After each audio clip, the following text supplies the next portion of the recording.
আসসালামু আলাইকুম, আশা করি সবাই ভালো আছেন। এক্সপার্ট হলিডে 365 এর পক্ষ থেকে সবাইকে জানাই অনেক শুভেচ্ছা।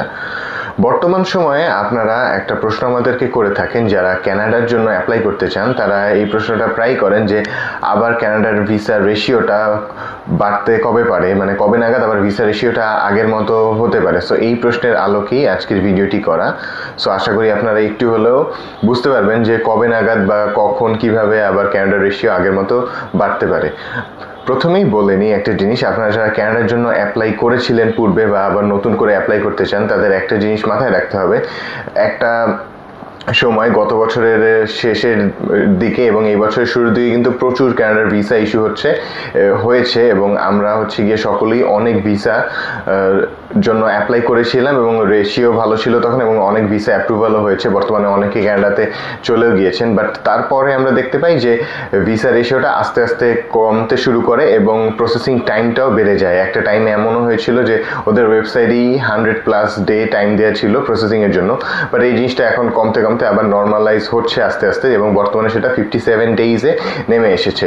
সো আপনারা যে জিনিসটা এখান থেকে বুঝতে পারবেন সেটা হচ্ছে জিনিসটা কিন্তু আস্তে আস্তে পরিবর্তন হচ্ছে। সো আমরা যে জিনিসটা বলবো যে রেশিওটা কবে বাড়তে পারে সেটা হচ্ছে এই বছরের শেষের দিকে কিন্তু আবার নভেম্বর ডিসেম্বরে ভিসা রেশিওটা বেড়ে যেতে পারে। কেন বেড়ে যাবে সেটা বলি।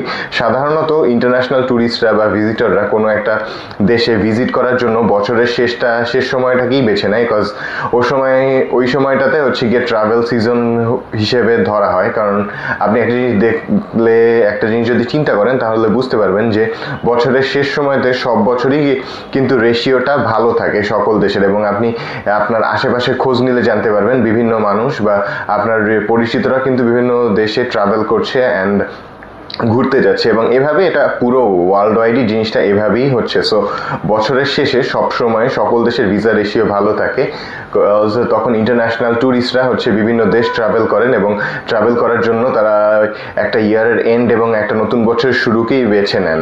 সো বিভিন্ন অকেশনের জন্য এই জিনিসগুলো তারা করেন এবং এটা একটা গ্র্যাজুয়ালি একটা সিস্টেম এরকম হয়ে গিয়েছে যে এক বছরের শেষে ভিসা রেশিওটা ভালো থাকবে। সো কানাডার ক্ষেত্রে যে জিনিসটা আপনারা আগেও দেখেছেন যে গত বছরের শেষে ভিসা রেশিওটা খুব ভালো ছিল, সো এখনও ওই একই দিকে যাচ্ছে জিনিসটা। যেহেতু আস্তে আস্তে তাদের ওয়েবসাইটে প্রসেসিং টাইমটাই কমিয়ে দিচ্ছে, তাহলে আপনারা বুঝতে পারবেন যে তাদের ওই সিস্টেমটা কিন্তু আস্তে আস্তে আগের অবস্থায় ফিরে যাওয়ার একটা সম্ভাবনা দেখা দিয়েছে। সো আপনারা যারা কানাডার জন্য অ্যাপ্লাই করতে চান তাদের প্রতি আমার সাজেশন হচ্ছে আপনারা বছরের মাঝামাঝি সময় যে রেশিওটা খুবই খারাপ ছিল আপনারা দেখেছেন, ওই অবস্থা থেকে কিন্তু পুরো জিনিসটা পরিবর্তন হয়েছে। এখন কিন্তু আস্তে আস্তে ভিসা রেশিও বাড়ছে। সো আপনার জন্য আমার সাজেশন হবে, আপনি যদি অ্যাপ্লাই করতে চান কানাডার জন্য, আপনার যত দ্রুত সম্ভব ফাইলটা প্রসেস করে আপনার সাবমিট করা উচিত। কেন উচিত? কারণ বর্তমানে যেহেতু সেপ্টেম্বর মাস শেষ, আপনি যদি অ্যাপ্লাই করেন আপনার ফাইলটা কিন্তু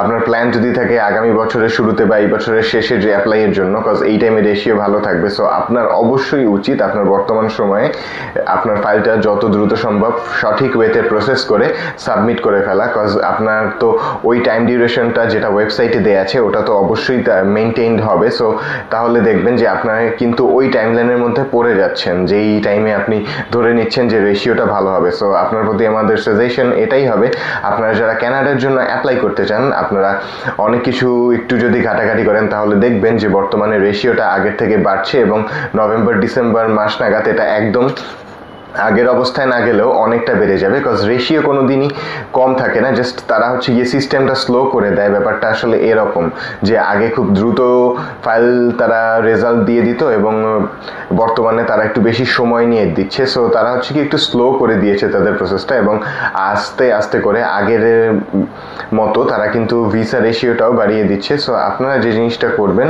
একটু সঠিক ওয়েতে আপনার ফাইলটা প্রসেস করে দেন সাবমিট করবেন। কেননা সঠিক ওয়েতে ফাইল প্রসেস না করে যদি সাবমিট করেন তাহলে কিন্তু রেশিও যতই ভালো থাকুক না কেন আপনার ভিসা রিফিউজ হওয়ার চান্সেস বেশি থাকবে।